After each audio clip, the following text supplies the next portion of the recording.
biasa ini saya banyak ditempa, saya banyak dibentuk. Nah, saya pagi hari ini saya mau lebih bersaksi pada saat tahun 2017 ya, di mana ketika saat itu saya dipilih ya untuk jadi seorang ketua dari acara kita punya outreach yang bisa dibilang adalah outreach tahunan kita sebutnya Hood Garment waktu itu ya, di mana memang di awalnya kami ini ada dari sebuah garment chapter dan kami bertumbuh menjadi sekian puluh chapter menjadi satu garment group. Nah, setiap tahun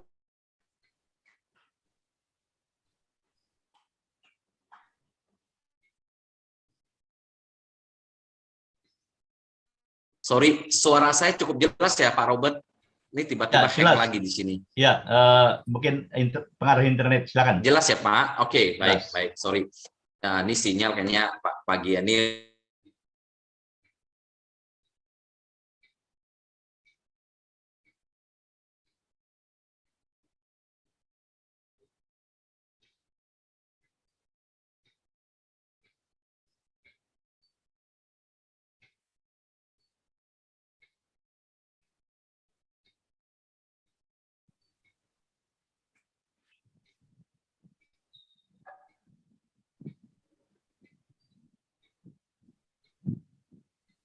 Ada suara, nggak ada suara ya? Iya, nggak ada suara nih, Pak Robert. Ya. Pak, nggak ada suara nih. Pak Yuhandi. Pak Yuhaninya kayaknya lempar keluar ya, baru masuk ya. Udah masuk ya. Sorry. Tuh kan, sinyal saya ini saya coba pindahkan ke handphone tethering. Oke, puji Tuhan, mudah-mudahan bisa bagus. Ya, oke. Melanjutkan yang tadi, jadi singkat cerita di tahun 2016 setelah pembubaran panitia Hood Garment yang ke-13, singkat cerita saya terpilihlah sebagai ketua Hood Garment yang ke-14 ya. Nah, pada saat itu kebetulan juga mungkin bapak-bapak dan teman-teman semua tahu ya bahwa di tahun 2016 akhir itu kita ada pemilihan nasional presiden yang baru, di mana saat itu Pak Ardian Kristanto terpilih sebagai NP yang baru. Nah, singkat cerita, pada saat itu Hood Garment masih ada satu wacana bahwa Hood Garment ditiadakan karena kita sudah menjadi regional. Kita waktu itu jadi regional DKI 4, sehingga kita akan rencana mau digabung berupa konvensi regional gabungan ya. Nah, singkat cerita tahun 2017 karena belum ada kejelasan, kami pun belum membentuk kepanitiaan secara lengkap. Jadi hanya ada saya sebagai ketua, tapi timnya belum ada.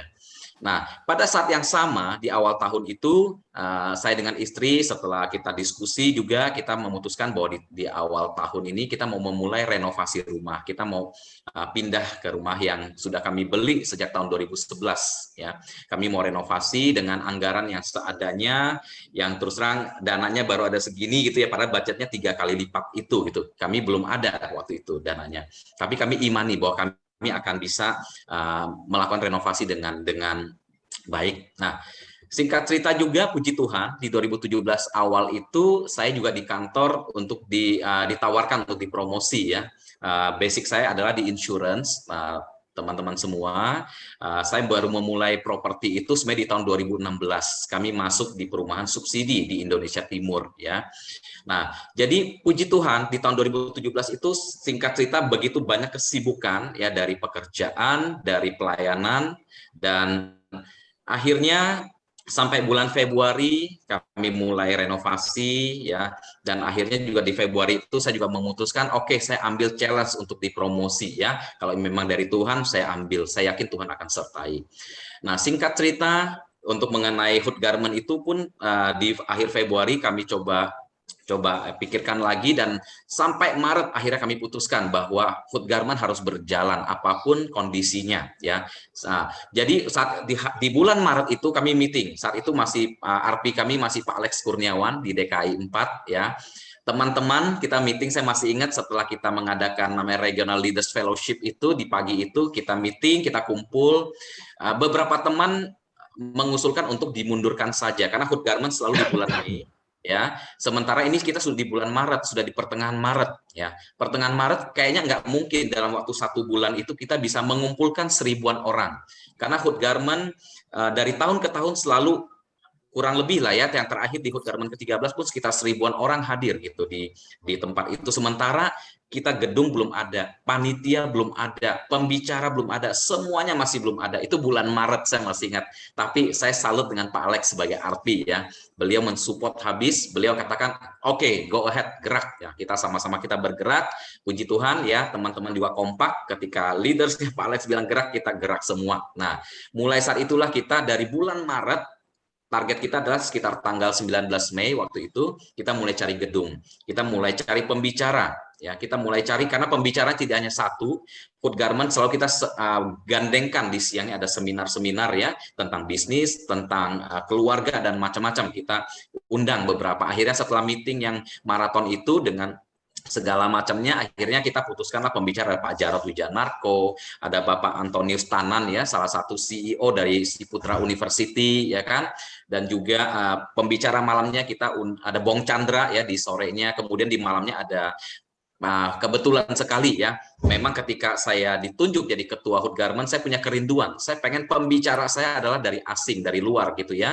Puji Tuhan di saat itu kita kedatangan di Indonesia itu kedatangan Dr. Paul G. Karam, ya, seorang dari US ya, seorang doktor PhD di teologi, dan akhirnya kita kontak-kontakan, puji Tuhan ya, kita bisa beliau bisa melayani di tanggal yang kami sudah tentukan, gedung sudah kami dapatkan.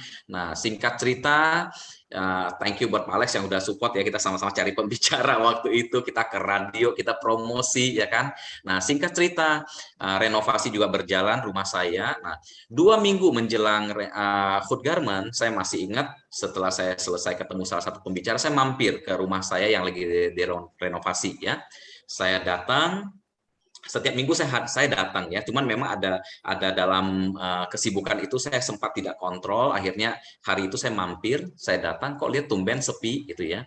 Saya lihat, saya datangi, dan puji Tuhan saya naik ke atas ke lantai 2 juga nggak ada orang, dan puji Tuhan ya, singkat cerita ini kontraktor sudah saya bayar kurang lebih 95% ya, mereka kabur.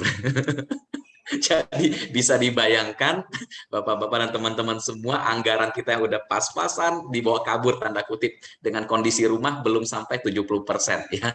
Tangga pun salah bikin dia, tangganya ngaco gitu ya. Nah, apa yang terjadi ya, terus terang waktu di awal kaget, shock itu ya. Kita sudah habis-habisan, sudah kita percayain untuk dikerjakan oleh kontraktor, malah kabur. Kita juga nggak tahu lagi ya, sempat marah juga, sempat kecewa juga, sempat menyesal gitu loh. Karena kesibukan nih, ya kan, karena kesibukan pelayanan, tanda kutip, mau menyalahkan pelayanan lagi gitu ya. Nah, apa yang terjadi? Puji Tuhan, Roh Kudus tegur ya. Roh Kudus bicara, ampuni ya. Roh Kudus bicara, ya udah, go ahead aja, karena saya sekarang baru tahu gitu ya, maksudnya setelah mengalami ini saya baru mengerti gitu loh, ternyata ya mungkin di HUT Garmen, akhirnya singkat cerita saya tetap jalankan HUT Garmen ya, dan di HUT Garmen itu puji Tuhan saya masih ingat ketika malamnya ya, dokter kita sampai nambah kursi, kita memang kedatangan begitu banyak tamu, kita sampai tambah kursi, dan malamnya ketika Dr. Paul Karam katakan, siapa yang mau terima Tuhan? Banyak orang yang berdiri menaruh tangannya di dada terima Tuhan. Nah, disitulah saya melihat ya, bahwa ternyata mungkin iblis pakai gitu loh, nah, para kontraktor ini untuk mau mencoba mengacaukan acara ini gitu loh ya. Nah, singkat cerita puji Tuhan HUT Garmen bisa berjalan dengan baik ya kan, dan singkat cerita juga puji Tuhan, Tuhan kirimkan orang-orang yang luar biasa dan kirimkan berkat-berkat yang luar biasa. Ketika nih kontraktornya hilang, saya coba cari teman full gospel yang bisa bantu untuk menyelesaikan ini, dan ajaibnya adalah setiap saya pesan barang, setiap Sabtu saya harus bayar ke toko bangunan gitu ya, ke gaji para tukang-tukang ini, ada aja berkat-berkat yang Tuhan sediakan. Memang tidak lebih gitu ya, tapi setiap minggu kita mau bayar ada, setiap Sabtu itu mau bayar ada, mau bayar ke toko bangunan ada, mau bayar ke tukang ada. Nah, yang saya mau saksikan adalah ya mungkin sama ya, kondisi saat ini Tuhan izinkan kita semua mengalami pergumulan. Saya yakin mungkin hanya 10 atau 20% yang mendapatkan berkat dari kondisi saat ini, tetapi 80% mungkin akan mengalami pergumulan. Seperti tadi Pak Gideon sampaikan juga gitu ya, properti bagaimana pergumulannya sejak 2013. Nah, yang saya mau saksikan melalui kejadian saya adalah semua adalah baik, ya. Roma 8:28. Kita tahu sekarang bahwa Allah turut bekerja dalam segala sesuatu untuk mendatangkan kebaikan. Nah, apapun yang menjadi pergumulan saya, pergumulan kita semua pagi hari ini, yuk kita renungkan kembali. Nanti di ujungnya ada sesuatu yang baik. Yang penting adalah kita tetap berjalan bersama dengan Tuhan. Itu aja kesaksian dari saya, Pak Robert. Thank you, saya kembalikan ke host.